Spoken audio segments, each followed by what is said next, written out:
What is up, guys? Welcome back to another video. Today we're going to be talking about the Aerial Rider X Class. We're going to talk about why it is the most capable, the most powerful, and the most affordable electric bike in its range. So yeah, I've ridden a bunch of different bikes up until this point to kind of come to this conclusion. So let's hit the trails and we'll talk a little bit more about it.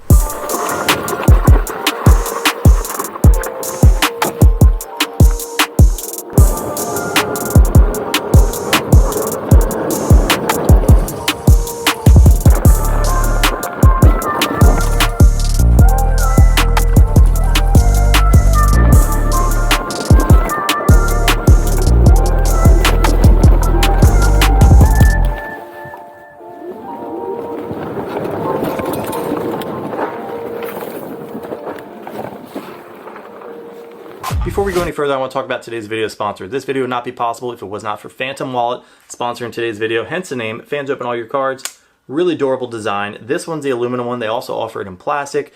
All the accessories screw on, as you see there, all these little screw holes. Right now I'm running silicone band.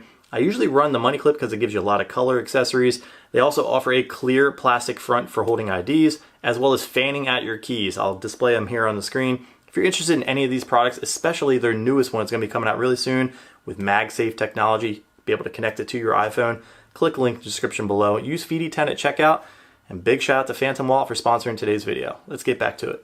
Now the Aerial Rider X Class comes in two different configurations, the 48 volt and the 52 volt. It comes in two different price brackets as well, $16.99 and $21.99, depending on the configuration you want to get. Now that being said, the most comparable bikes to go up against this are the Juiced, the Super73, and a Monday motorbike. Now there are other bikes such as like the Hemiway and other fat tire electric bikes that look very similar to this that I've done reviews on my channel. I'll list them right here. These are other comparable bikes that you would see, I guess, going up against the X Class. But my personal opinion so far, I guess the power output between the 52 volt or the 48 volt, depending on what you get, have kind of surpassed these bikes in my opinion with the 750 watt motor system that's on this bike. I also think it's fair to note that not only the X Class, but all of its competition are not comfortable to pedal. So with that being said, the majority of the reviews and my experience with these bikes have been throttle only. I actually was able to get this thing up to a top speed of This thing is completely unlocked. The code is right here, 1919. If you already have this bike, put that code in the bike. You'll unlock all the features. You'll be able to really get some good power output out of this bad boy. Now remember, this is just my personal opinion and my riding experience with these bikes. I have to say, putting this thing up against the Super 73. So when I rode the Super 73, I was impressed, but I wasn't blown away like riding this bike.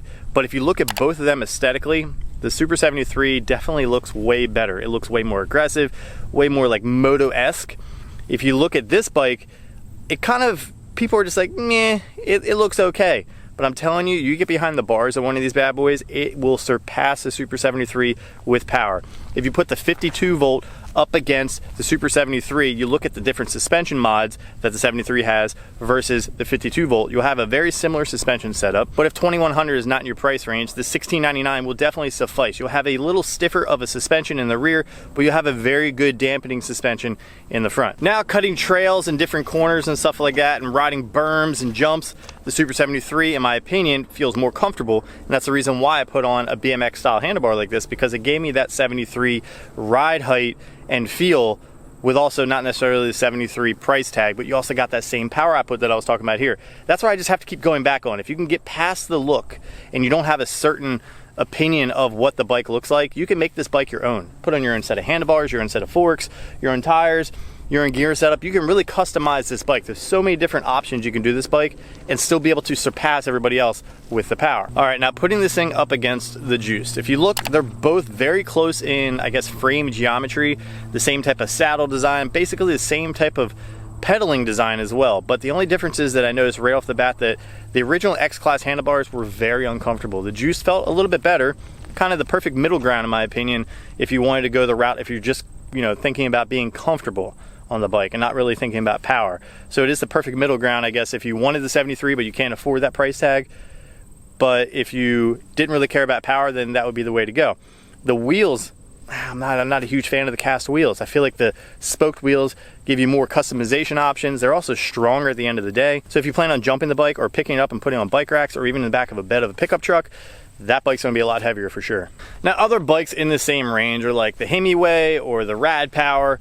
There are other bikes out there like the foldable bikes. I don't think they necessarily reach this type of clientele, because if you're getting any one of these 3 bikes, you're kind of wanting to go off-road and jump it. And when you have foldable bikes like that, or even the Hemiway. So the Hemiway has like more of like a beach cruiser type of a feel. That's not really going to be in this realm, especially power output. I think the top speed on that was like 20 miles per hour, and it took a little while for it to get up that top speed. Now the foldable bikes like that are going to be a little bit of a problem too. If you plan on jumping them with the folding points, it's going to be less structurally sound in those areas. So I wouldn't trust those if you plan on jumping any of those bikes.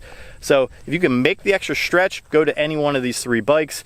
If you can really just think about the power output and the customization, you want to go for the Aero Rider X class for sure.